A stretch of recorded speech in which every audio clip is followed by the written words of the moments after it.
اعوذ باللہ من الشیطان الرجیم بسم اللہ الرحمن الرحیم وَلِسُلَيْمَانَ الرِّيحَ عَاصِفَاتٍ تَجْرِي بِأَمْرِهِ إِلَى الْأَرْضِ الَّتِي بَارَكْنَا فِيهَا وَكُنَّا بِكُلِّ شَيْءٍ عَالِمِينَ۔ اور سلیمان کے لیے تیز ہوا کو مسخر کر دیا جو اس کے حکم سے اس سرزمین کی طرف چلتی تھی جس میں ہم نے برکتیں رکھی تھیں اور ہم ہر چیز کا علم رکھنے والے تھے۔ ولی سلیمان الریح، اور سلیمان کے لیے ہوا کو یعنی سلیمان علیہ السلام کے لیے ہوا مسخر کر دی گئی، عاصفاتن تیز بہت تیز چلنے والی ہوا کو مسخر کیا گیا۔ سلیمان علیہ السلام اپنی سلطنت کے ذمہ داروں کے ساتھ تخت پر بیٹھ جاتے اور جہاں چاہتے مہینوں کا فاصلہ لمحوں اور گھنٹوں میں طے کر کے پہنچ جاتے۔ تجری بِأَمْرِهِ، اس کے حکم سے چلتی، سلیمان علیہ السلام کے حکم کی اطاعت کرتی، جہاں اسے چلنے کا حکم دیا جاتا وہیں چلتی، جہاں وہ حکم دیتے نرمی سے لے کر چلتی۔ فَسَخَّرْنَا لَهُ الرِّيحَ تَجْرِي بِأَمْرِهِ رُخَاءً حَيْثُ أَصَابَ، تو ہم نے اس کے لیے ہوا کو تابع کر دیا جو اس کے حکم سے نرمی سے چلتی تھی جدھر وہ پہنچنا چاہتا۔ سورۃ صاد آیا 36۔ صبح کے وقت ہوا چلنا 1 مہینے کی منزل تھا اور شام کے وقت اس کا چلنا 1 مہینے کی منزل۔ اور سلیمان علیہ السلام کے لیے ہوا کو تابع کر دیا، اس کا صبح کو چلنا 1 مہینے کا اور اس کا شام کو چلنا بھی 1 ماہ کا تھا۔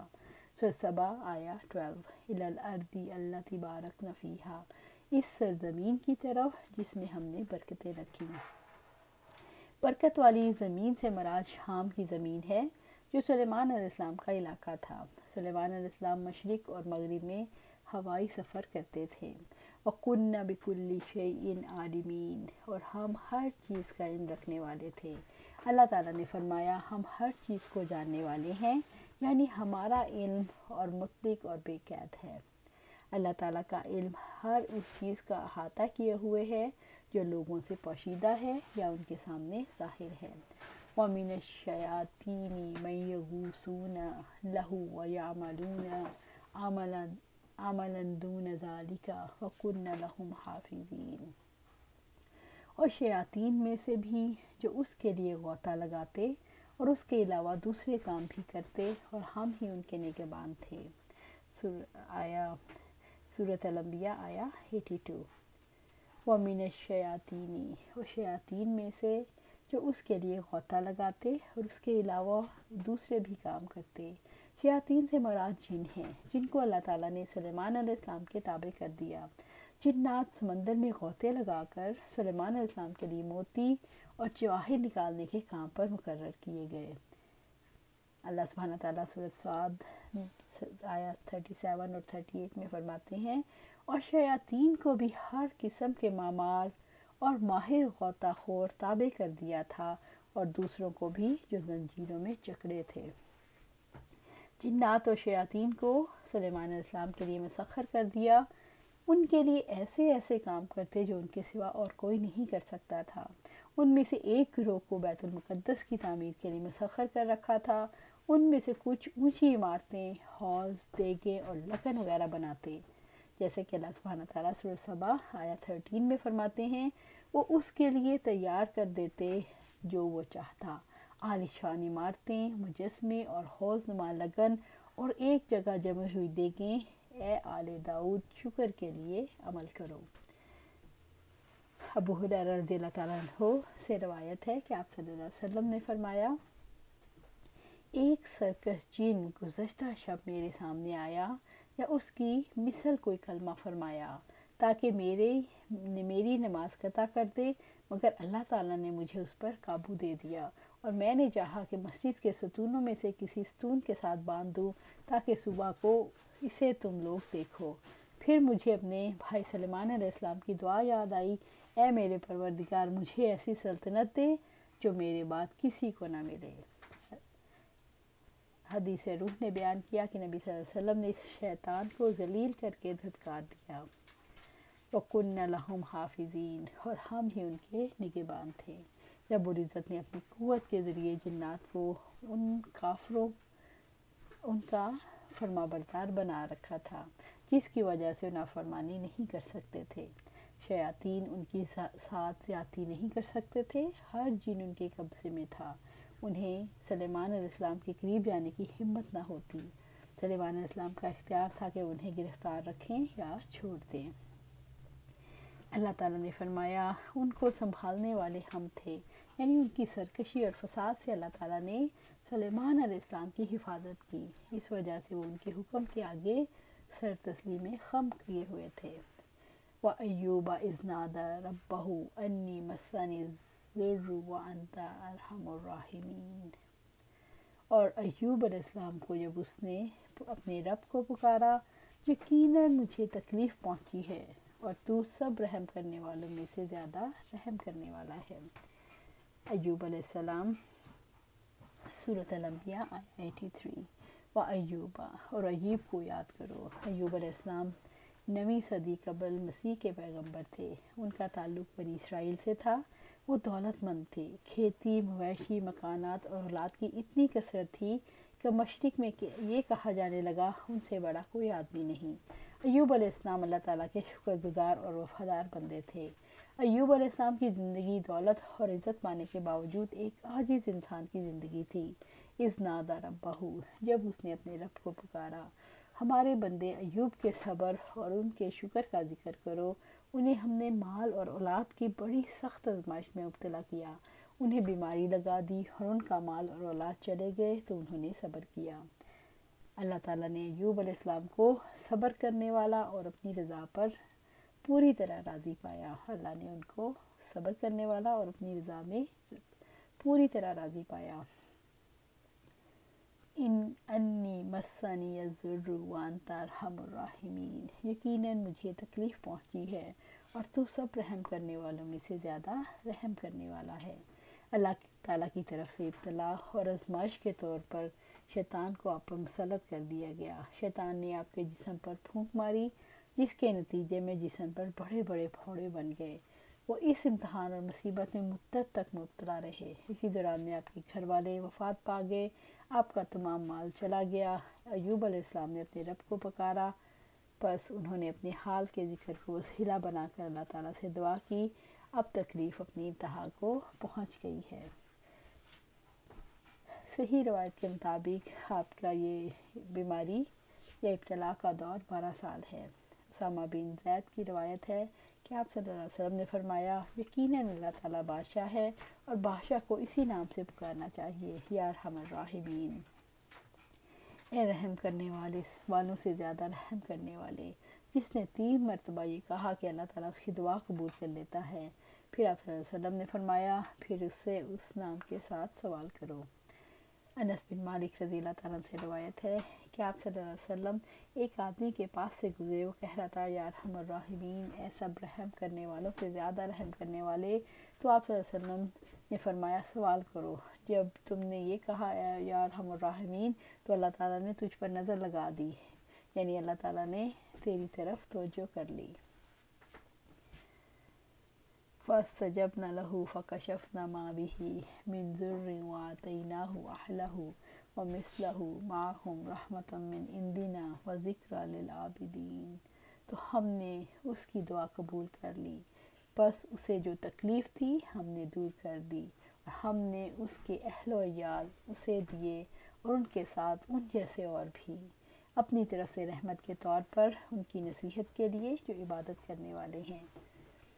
سورۃ الانبیاء آیہ 84۔ فَاسْتَجَبْنَا لَهُ، تو ہم نے اس کی دعا قبول کر لی۔ ایوب علیہ السلام کی یہ دعا 18 سال بعد پوری ہوئی۔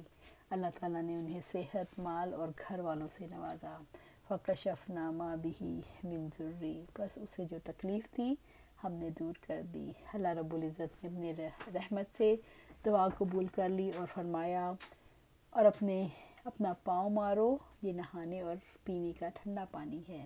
سورۃ صاد آیہ 42۔ ایوب علیہ السلام نے زمین پر ایڑی ماری اور ایک چشمہ جاری ہو گیا۔ انہوں نے اللہ کے حکم سے ٹھنڈا پانی پیا اور غسل کیا، اور اللہ تعالیٰ نے ان کی تکلیف دور کر دی۔ اللہ رب العزت نے ساری صورتحال بدل دی، تکلیف کو صحت میں بدل دیا، فقر کو مالداری میں بدل دیا اور اپنی رحمت سے بیوی اور بچے بھی لوٹا دیے، عطا فرما دیے۔ ایوب علیہ السلام نے صبر کیا اور اپنے سارے معاملات کو اللہ کے حوالے کر دیا تو اللہ تعالیٰ نے ہر چیز لوٹا دی۔ وَآتَيْنَاهُ أَهْلَهُ، اور ہم نے اس کے اہل و عیال اسے دیے، یعنی اللہ تعالیٰ نے ان کا گھر، ان کا مال، بیوی بچے واپس لوٹا دیے۔ وَمِثْلَهُمْ مَعَهُمْ، اور ان کے ساتھ ان جیسے اور بھی۔ رب العزت نے انہیں رسی کے بعد مزید اولاد بھی عطا فرمائی اور کثیر مال بھی عطا فرمایا۔ ابو ہریرہ رضی اللہ تعالیٰ عنہ بیان کرتے ہیں کہ آپ صلی اللہ علیہ وسلم نے فرمایا، ایوب علیہ السلام کپڑے اتار کر غسل کر رہے تھے کہ سونے کی چڑیاں ان پر گرنے لگیں۔ وہ ان کو اپنے کپڑوں میں جمع کرنے لگے۔ ان کے پروردگار نے ان کو پکارا، ایوب، جو کچھ تم دیکھ رہے ہو سونے کی چڑیاں، کیا میں نے تمہیں اس سے بے پرواہ نہیں کر دیا؟ انہوں نے عرض کیا، صحیح ہے اے رب العزت، لیکن تیری برکت سے میں کس طرح بے پرواہ ہو سکتا ہوں؟ رحمت من عندنا، اپنی رحمت سے رحمت کے طور پر۔ ایوب علیہ السلام نے جب اللہ تعالیٰ سے دعا کی تو یہ کہا، وَأَنْتَ أَرْحَمُ الراحمین، تو رب العزت نے، تو اب رب العزت نے اپنی رحمت سے اولاد لوٹا دی، مال لوٹا دیا اور مزید اولاد اور مال بھی عطا فرمایا۔ ایوب علیہ السلام نے صبر کیا، اللہ تعالیٰ کی رضا پر راضی رہے تو اللہ تعالیٰ نے آخرت کے ثواب کے ساتھ ساتھ دنیا میں بھی مال اور اولاد کی صورت میں بہترین بدلہ عطا فرمایا۔ اور ذکر للعابدین، اور ان کی نصیحت کے لیے جو عبادت کرنے والے ہیں، یعنی ایوب علیہ السلام کے واقعے میں عبادت گزاروں کے لیے نصیحت ہے، ان کا صبر باعث نصیحت ہے۔ رب العزت نے فرمایا، یقیناً ہم نے اسے صابر پایا، کیا بہترین بندہ تھا، یقیناً وہ بہت رجوع کرنے والا تھا۔ سورۃ صاد آیہ 44۔ ہر حال میں رب کا دامن تھامنے میں نصیحت ہے، ان کی شکر گزاری میں عبادت گزاروں کے لیے نصیحت ہے۔ انہوں نے رو رو کر جب اپنے رب سے فریاد کی، سجدے میں گر گئے، تواضع کا اظہار کیا، اعلیٰ صفات ارحم الراحمین پکارا، اس طرز عمل میں سب کے لیے نصیحت ہے۔ اللہ تعالیٰ کن لوگوں کا امتحان زیادہ سخت لیتے ہیں؟ سعد بن ابی وقاص رضی اللہ تعالیٰ عنہ سے روایت ہے، میں نے اللہ کے رسول صلی اللہ علیہ وسلم سے عرض کیا، یا رسول اللہ صلی اللہ علیہ وسلم، کن لوگوں کا امتحان سخت ہوتا ہے؟ تو آپ صلی اللہ علیہ وآلہ وسلم نے فرمایا، پیغمبروں کا، پھر جو ان کے بعد مرتبے میں افضل ہیں، پھر جو ان کے بعد افضل ہیں، اور آدمی پر ان کے دین کے مطابق آزمائش آتی ہے۔ اگر اس کا دین سخت اور قوی ہوتا ہے تو اس کی مصیبت بھی سخت ہوتی ہے، اگر اس کے دین میں نرمی ہو تو اسی انداز سے وہ مشکل آتی ہے، یہاں تک کہ وہ زمین پر چلتا ہے اور کوئی گناہ اس پر باقی نہیں رہتا۔ ابن عباس رضی اللہ تعالیٰ نے فرمایا، کیا میں تجھے جنتی عورت نہ دکھلاؤں؟ میں نے کہا، کیوں نہیں، ضرور دکھلائیے۔ انہوں نے کہا، فرمائی، کالی عورت نبی صلی اللہ علیہ وسلم کے پاس آئی اور اس نے کہا، مجھے مرگی کا دورہ پڑتا ہے جس سے میں ننگی ہو جاتی ہوں، آپ میرے لیے اس سے دعا فرمائیں، اس بیماری سے نجات مل جائے۔ آپ نے فرمایا، اگر تو چاہے تو اس تکلیف پر صبر کر، اس کے بدلے تیرے لیے جنت ہے، اور اگر چاہے تو میں اللہ تعالیٰ سے دعا کر دیتا ہوں اللہ تجھے اس بیماری سے عافیت دے دے۔ اس نے کہا، میں صبر ہی اختیار کرتی ہوں، تاہم دورے کے وقت میں ننگی ہو جاتی ہوں، تو آپ اللہ سے دعا فرما دیں میں ننگی نہ ہوا کروں۔ چنانچہ آپ نے اس کے لیے یہ دعا فرما دی۔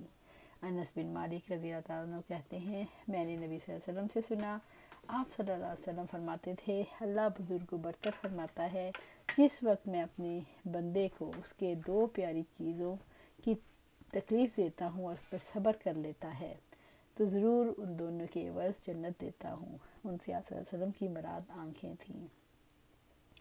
وَإِسْمَاعِيلَ وَإِدْرِيسَ وَذَا الْكِفْلِ كُلٌّ مِّنَ الصَّابِرِينَ، اور اسماعیل اور ادریس اور ذوالکفل کو ہر ایک صبر کرنے والوں میں سے تھا۔ سورۃ الانبیاء آیہ 85۔ وَإِسْمَاعِيل، اور اسماعیل کی مدح و ثنا کیجیے۔ اسماعیل علیہ السلام ابراہیم علیہ السلام کے بیٹے تھے جو اللہ تعالیٰ کے نبی تھے۔ وَإِدْرِيس، اور ادریس کو بہترین اسلوب میں یاد کیجیے۔ ادریس علیہ السلام اللہ کے نبی ہیں جن کا ذکر بائبل میں اینوک کے نام سے کیا جاتا ہے۔ وَذَا الْكِفْلِ، اور ذوالکفل کی مداح اور ثنا کیجیے۔